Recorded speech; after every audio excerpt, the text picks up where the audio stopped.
بسم اللہ الرحمن الرحیم۔ نہج البلاغہ سے اقتباس۔ حصہ اول، خطبہ نمبر 173۔ ترجمہ مفتی جعفر حسین۔ غفلت کرنے والوں کو تنبیہ اور آپ علیہ السلام کے علم کی ہمہ گیری۔ اے غافلو کہ جن کی طرف سے غفلت نہیں برتی جا رہی،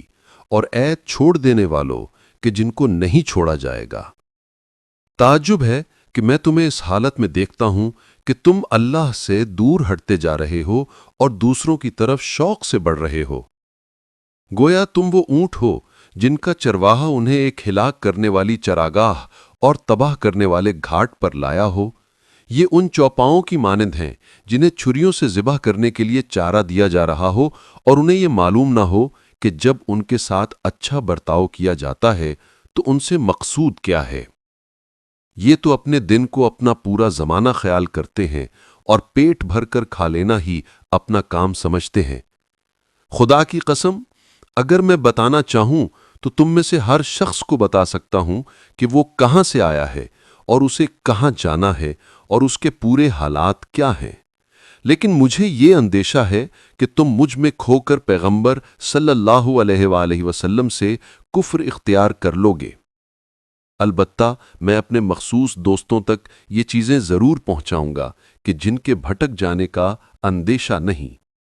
اس ذات کی قسم جس نے پیغمبر صلی اللہ علیہ وآلہ وسلم کو حق کے ساتھ مبعوث فرمایا اور ساری مخلوقات میں سے ان کو منتخب فرمایا،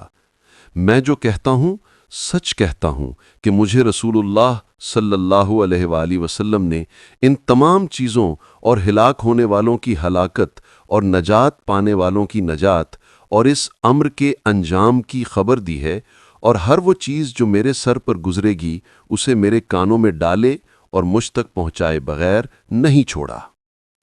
اے لوگو، قسم بخدا میں تمہیں کسی اطاعت پر آمادہ نہیں کرتا مگر یہ کہ تم سے پہلے اس کی طرف بڑھتا ہوں، اور کسی گناہ سے تمہیں نہیں روکتا مگر یہ کہ تم سے پہلے خود اس سے باز رہتا ہوں۔ وضاحت مؤلف: سرچشمہ وحی و الہام سے سیراب ہونے والے، غیب کے پردوں میں مخفی اور مستقبل میں رونما ہونے والی چیزوں کو اسی طرح دیکھتے ہیں جس طرح محسوسات کو آنکھ سے دیکھا جاتا ہے، اور یہ ارشاد قدرت کہ تم کہہ دو کہ اللہ کے سوا زمین و آسمان کے بسنے والوں میں سے کوئی بھی غیب نہیں جانتا، سورہ نمل آیت نمبر 65 کے منافی نہیں ہے، کیونکہ آیت میں ذاتی طور پر علم غیب کے جاننے کی نفی ہے، اس علم غیب کی نفی نہیں جو انبیاء و اولیاء علیہم السلام کو القائے ربانی سے حاصل ہوتا ہے، جس کے نتیجے میں وہ مستقبل کے متعلق پیش گوئیاں کرتے ہیں اور بہت سے احوال و واردات کو بے نقاب کرتے ہیں۔ چنانچہ اس مطلب پر قرآن مجید کی متعدد آیتیں شاہد ہیں کہ جب رسول نے اس واقعے کی خبر اپنی ایک بیوی کو دی تو وہ کہنے لگی کہ آپ کو کس نے خبر دی ہے؟ رسول نے کہا کہ مجھے ایک جاننے والے اور واقف کار نے خبر دی ہے، سورہ تحریم آیت نمبر 3۔ اے رسول، یہ غیب کی خبریں جنہیں وحی کے ذریعے تمہیں بتاتے ہیں، سورہ ہود آیت نمبر 49۔ لہٰذا اپنے معتقد کی سخن پروری کرتے ہوئے یہ کہنا کہ انبیاء و اولیاء علیہم السلام کو علم غیب کا حامل سمجھنا شرک فی الصفات ہے، حقیقت سے کوئی تعلق نہیں رکھتا۔ شرک تو اس وقت ہوتا کہ جب یہ کہا جاتا کہ اللہ کے علاوہ کوئی اور بھی ذاتی حیثیت سے عالم الغیب ہے، جب ایسا نہیں بلکہ انبیاء و ائمہ علیہم السلام کا علم اللہ کا دیا ہوا ہے تو اس کو شرک سے کیا واسطہ؟ اور اگر شرک کے یہی معنی ہیں تو پھر حضرت عیسیٰ علیہ السلام کے اس دعوے کا کیا نام ہوگا جو قرآن مجید میں مذکور ہے؟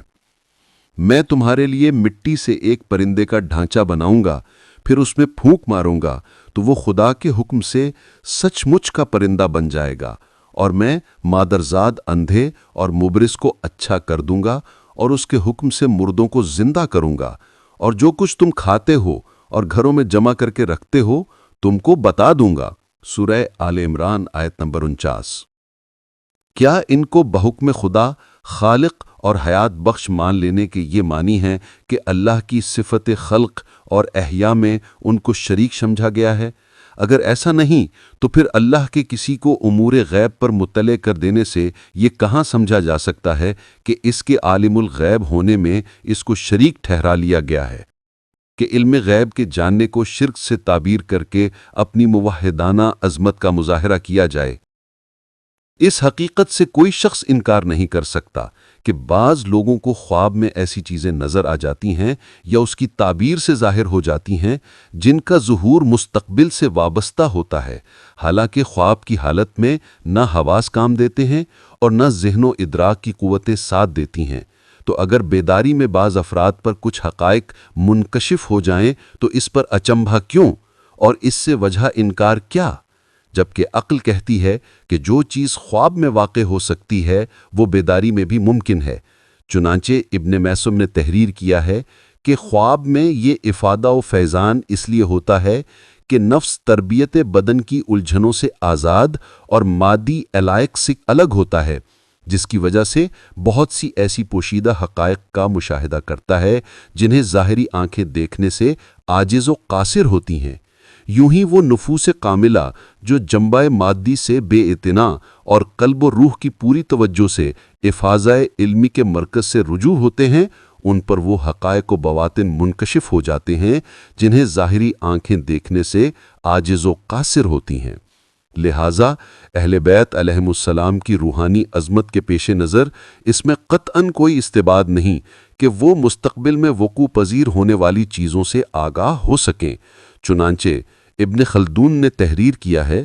کہ جبکہ امامت کا ظہور اوروں سے ہو سکتا ہے تو تمہارا کیا گمان ہے ان ہستیوں کے بارے میں جو علم و دیانت کے لحاظ سے ممتاز اور نبوت کی نشانیوں کے آئینہ دار تھے،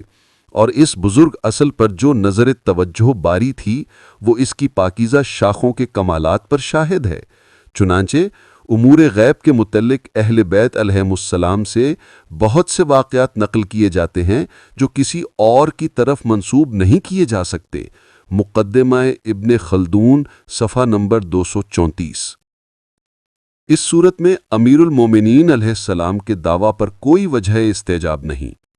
جبکہ آپ پرودۂ آغوش رسالت اور متعلم درس گاہ قدرت تھے۔ البتہ جن کا علم محسوسات کی حد سے آگے نہیں بڑھتا اور ان کے علم و ادراک کا وسیلہ صرف ظاہری حواس ہوتے ہیں، وہ عرفان و حقیقت کی راہوں سے نا آشنا ہونے کی وجہ سے اس قسم کے علم بالمغیبات سے انکار کر دیتے ہیں۔ اگر اس قسم کا دعویٰ انوکھا ہوتا اور صرف آپ ہی سے سننے میں آیا ہوتا تو ہو سکتا تھا کہ اسے تسلیم کرنے میں دماغ پسو پیش کرتے، طبیعتیں ہچکچاتی، مگر قرآن میں جب حضرت عیسیٰ علیہ السلام کا یہ تک دعویٰ موجود ہے کہ میں تم کو خبر دے سکتا ہوں کہ تم کیا کھاتے پیتے ہو اور کیا گھروں میں جمع کر کے رکھتے ہو، تو امیر المومنین علیہ السلام کے اس دعوے پر کیوں پسو پیش کیا جاتا ہے، جبکہ یہ مسلم ہے کہ امیر المومنین علیہ السلام پیغمبر صلی اللہ علیہ وآلہ وسلم کے تمام کمالات اور خصوصیات کے وارث تھے؟ اور یہ نہیں کہا جا سکتا کہ جن چیزوں کو حضرت عیسیٰ علیہ السلام جان سکتے تھے پیغمبر اکرم صلی اللہ علیہ وآلہ وسلم ان سے بے خبر تھے، تو پھر وارث علم پیغمبر اگر ایسا دعویٰ کرے تو اس سے انکار کیسا، جبکہ حضرت علیہ السلام کی یہ علمی وسعت پیغمبر صلی اللہ علیہ وآلہ وسلم کے علم اور کمال کی ایک بہترین حجت اور ایک زندہ معجزہ ہے۔ اس سلسلے میں یہ امر حیرت انگیز ہے کہ وہ حالات پر مطلع ہونے کے باوجود اپنے کسی قول و عمل سے یہ ظاہر نہ ہونے دیتے تھے کہ وہ انہیں جانتے ہیں۔ چنانچہ سید ابن طاؤس علیہ الرحمہ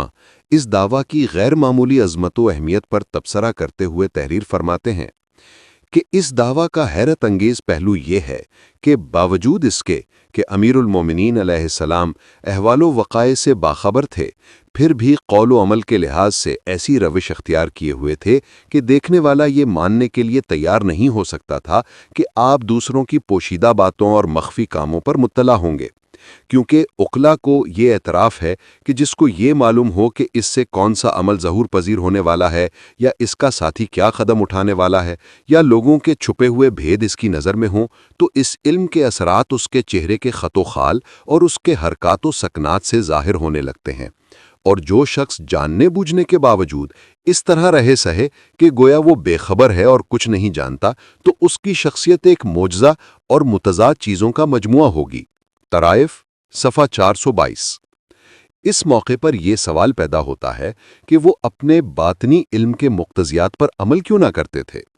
اس کا جواب یہ ہے کہ احکامی شریعت کی بنیاد ظاہری اسباب پر ہے۔ چنانچہ قاضی کو اگر یہ علم ہو جائے کہ فلاں فریق حق پر جانب ہے اور فلاں باطل پر ہے، تو وہ اپنے علم پر بنا کرتے ہوئے فریق اول کے حق میں فیصلہ نہیں کرے گا، بلکہ کسی نتیجے پر پہنچنے کے لیے جو شرعی اور متعارف طریقے ہیں انہی پر چلے گا اور ان سے جو نتیجہ نکلے گا اسی کا پابند ہوگا۔ مثلاً قاضی کو اگر خواب، مکاشفہ یا فراست سے یہ علم ہو جائے کہ زید نے عمر کی دیوار گرائی ہے، تو اسے یہ حق نہیں پہنچتا کہ وہ اپنے اس علم کے مطابق فیصلہ کرے، بلکہ وہ یہ دیکھے گا کہ بینہ و شہادت کی رو سے اس پر جرم عائد ہوتا ہے یا نہیں۔ اگر ان ظاہری طریق سے جرم ثابت نہ ہوگا تو اسے مجرم نہ قرار دیا جائے گا، اگرچہ اسے اپنے مقام پر اس کے مجرم ہونے کا یقین ہو۔ اس کے علاوہ انبیاء و اولیاء علیہم السلام اپنے علم باطنی پر بنا کرتے ہوئے عمل درآمد کرتے تو یہ امر اختلال و انتشار امت کا باعث ہو جاتا۔ مثلاً اگر کوئی نبی یا ولی اپنے علم باطنی کی وجہ سے کسی واجب القتل کو قتل کی سزا دے دے تو دیکھنے والوں میں ایک اضطراب و ہیجان پیدا ہو جائے گا کہ اس نے ناحق ایک شخص کو قتل کر دیا ہے۔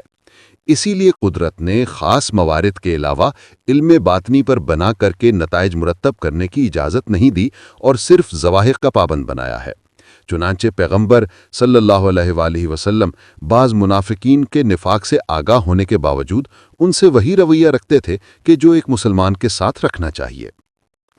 اب اس اعتراض کی کوئی گنجائش نہیں کہ یہ کہا جائے کہ اگر وہ پوشیدہ چیزوں کو جانتے تھے تو اس کے مطابق عمل کیوں نہ کرتے تھے، کیونکہ یہ ثابت ہو چکا ہے کہ وہ علم باطنی کے مقتضیات پر عمل پیرا ہونے کے لیے مامور ہی نہ تھے۔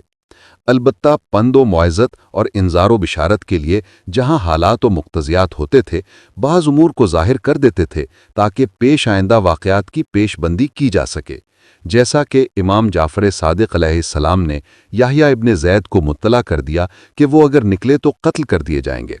چنانچہ ابن خلدون نے تحریر کیا ہے کہ امام جعفر صادق سے صحیح طریقے سے وارد ہوا ہے کہ وہ اپنے بعض عزیزوں کو پیش آنے والے حادثات سے آگاہ کر دیتے تھے اور وہ اسی طرح ہو کر رہتے تھے جس طرح آپ فرما دیتے تھے۔ چنانچہ آپ نے اپنے ابن امم یحییٰ ابن زید کو قتل ہو جانے سے متنبہ کیا، مگر وہ آپ کے حکم سے سرتابی کرتے ہوئے چل دیے اور جوز جان میں قتل کر دیے گئے۔ مقدمہ ابن خلدون، صفحہ 243۔ البتہ جہاں ذہنوں میں تشویش پیدا ہونے کا اندیشہ ہوتا تھا وہاں اس کا اظہار تک نہ کیا جاتا تھا۔ چنانچہ اس خطبے میں حضرت نے اس اندیشے کے پیش نظر کہ ان کو سول رلد لینے لگیں گے زیادہ تفصیل سے کام نہیں لیا، لیکن اس کے باوجود جس طرح حضرت عیسیٰ علیہ السلام کے بارے میں لوگ بھٹک گئے اور انہیں ابن اللہ کہنے لگے، یوں ہی حضرت کے متعلق بعض کچھ فہم کچھ کا کچھ کہنے لگے اور غلو کی حد تک پہنچ کر گمراہ ہو گئے۔